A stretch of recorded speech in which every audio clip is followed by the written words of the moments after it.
और इस वक्त बड़ी खबर बिहार चुनाव से जुड़ी हुई। केंद्रीय राज्य मंत्री गिरिराज सिंह ने चिराग पासवान पर हमला बोला है। उन्होंने कहा है कि चिराग अपने पिता के निधन का राजनीतिकरण कर रहे हैं।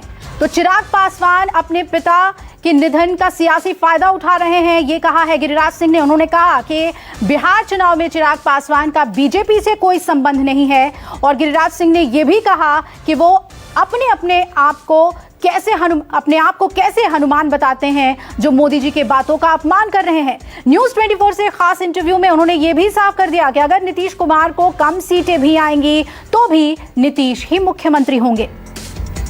बताइए कि बिहार चुनाव में जनता के बीच भ्रम कौन पैदा कर रहा है, बीजेपी या एलजेपी? बीजेपी काहे को भ्रम पैदा करेगा भाई?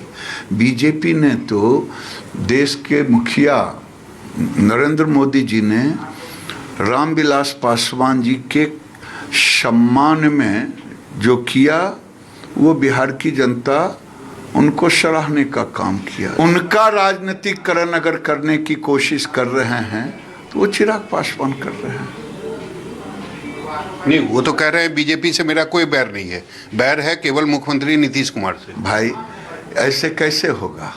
प्रधानमंत्री कह रहे हैं कि नीतीश कुमार हमारे मुखिया हैं, उन्हीं के नेतृत्व में बिहार का चुनाव होगा। हमारे नड्डा जी कह रहे हैं, अध्यक्ष कह रहे हैं, पूर्व अध्यक्ष अमित शाह जी वर्तमान गृह मंत्री कह रहे हैं।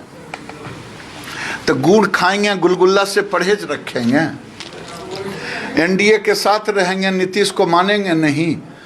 चिराग तो कह रहे हैं कि चुनाव के बाद बिहार में एलजेपी और बीजेपी की सरकार बनेगी और बीजेपी का मुख्यमंत्री होगा। क्यों नहीं?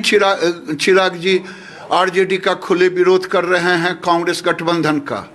क्यों नहीं कह रहे हैं कि ये आतंक का प्रतीक था, उग्रवाद का प्रतीक था? कैसा भक्त है राम का, हनुमान, कि राम का चर्चा कर रहे हैं और मन में कहीं और चिंता कर रहे हैं। ये भ्रम फैलाने से नहीं होगा। मतलब इस बार आपको लगता है कि नीतीश कुमार की जो संख्या होगी वह बीजेपी से कम होगी? देखिए फिर वही बात, मैं ये कह रहा हूं, आप घुमाइए मत, गोगली पासा मत खेलिए। मैं कह रहा हूं कि बीजेपी वचनबद्ध है कि नीतीश कुमार के नेतृत्व में चुनाव लड़ रहे हैं और मुख्यमंत्री भी वही बनेंगे। एक अंतिम सवाल, आपके विरोधी हैं शिवानंद तिवारी, वो आपसे 1.25 लाख करोड़ का हिसाब मांग रहे हैं। मेरा आग्रह है कि आपने अच्छा प्रश्न पूछ दिया।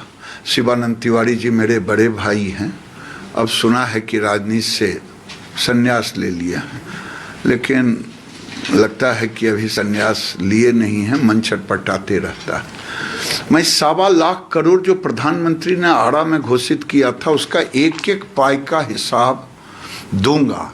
केवल निवेदन है कि ये कहाँ दूं, किस पते पर, रांची के पते पर दूं या राबड़ी जी के पते पर दूं या तेजस्वी यादव के पते पर दूं, पता बता दें। और एक ही आग्रह है, एक एक पाई का हिसाब दूंगा, ईमानदारी से मीडिया को बुला करके एक एक अक्षर पढ़ करके बिहार की जनता को सुनाएंगे। कैमरामैन सनी के साथ सौरभ कुमार, पटना, न्यूज़ 24। यहाँ पर एक ब्रेक ले लेते हैं, ब्रेक के बाद फौरन हाजिर होंगे।